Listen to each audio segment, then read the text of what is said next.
you tell us your name and share some reflections on the Ocklawaha River? I thought I was going to talk about my husband who worked to save the Ocklawaha. Whatever you'd like to share. My name is Joan Anthony, and I am David Anthony's second wife. We were together 5 years before he died in May of this year. No, last year, 2010. And when I met him and married him, I was only dimly aware of what an extraordinary man he was. The work that he did to save the Ocklawaha is very well documented in the book, Ditch of Dreams. And he was interviewed extensively by Steve, Noel, and David, the ones who wrote the book.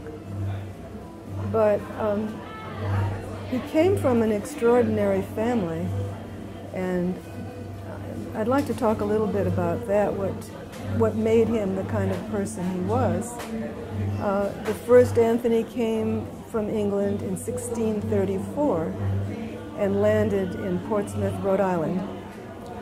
And the family then kind of went to North Adams, Massachusetts, and then to Rochester, New York. David was born a little bit north of Rochester in Geneva, New York.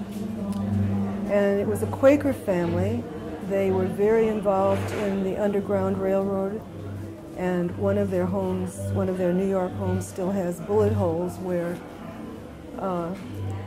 bounty hunters came north to retrieve their property, the slaves that had escaped. His parents were still, a lot of the people in their milieu were still using the familiar thee and thou. So Quaker values played a huge role in his formative years. Many years later, he worked to develop the atomic bomb, so he was quite aware of the irony of his background in working on the A-bomb. Crusading was in his blood. His first cousin, 2 generations removed, was one of the outstanding American women, Susan B. Anthony. And the families had adjacent farms in Rochester. And David's father was orphaned. Well, he wasn't orphaned. His mother died when his father was 3 years old. So Susan B. Anthony and her sister Mary took the father in to raise him until a later time when his grandfather remarried. So I would say that he was genetically predisposed to crusading, and he gave, I think all this started in '62, and he was active until he died at the age of 92 last May. He and Marjorie Carr started the Florida Defenders of the Environment, and he was the longest serving board member, was still on the board when he died. He spent, he was, after, he got his doctorate in biochemistry from the University of Wisconsin, and immediately was drafted to go to Chicago and work. They called it the Metallurgical Laboratory. It was the Chicago site for the A-bomb. So he was there all through the war. After that, he went to, he became senior chemist at Oak Ridge National Laboratory. From there, he went to, he was director of biomedical research at Mound Laboratory. I think that was in Cincinnati. And from there, he came to the University of Florida in 1955 as an assistant professor of chemistry. He retired in '83. He stayed he was conversant and really an advisor to 5 different governors, and he was picked to serve on the 2 fish management committees. One was Florida and one was the federal Gulf Management Fisheries, which he was very involved in those for, I guess, 6 or 7 years in retirement. After he retired, he was I didn't put this in his obituary. He was a consultant to the United Nations, and he was posted in Vienna for, I guess, a half a year. That was a wonderful time for him and his wife, who was still living. And he did other consulting jobs in England, something to do with sulfur oxide, and I don't know all the details of that.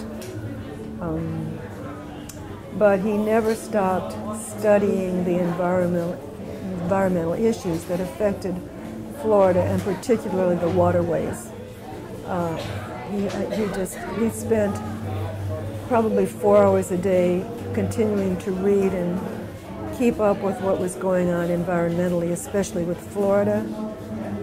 He had some favorite books that he reread. One was Bartram's Travels. He probably read Bartram's Travels 4 or 5 times. And he also loved rereading all the things that Archie Carr wrote. So we went to a party on May 4th. He drank red wine. He ate all the beautiful food. He socialized. He was planning a fishing trip with Dr. Joe Shands. And 10 days later, he took his last breath. So he lived fully up until the very end. He was in the hospice care center for 5 days and just drifted away. So what a wonderful life. Hard on me, but it was wonderful for him. I guess that's pretty much. Do you want to ask me anything? Do you have your own reflections that you'd like to share on the river? Well, we did go, Captain Erica Ritter took us with his ashes on a beautiful day in October. And there's a special, I think it's illegal to do this, but lots of people do it.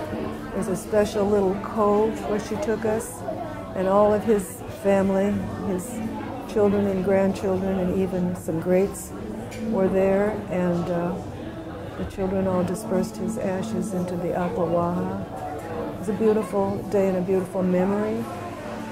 And I love the Ocklawaha. One of the things I like most about coming to the river rally is taking a trip on the river.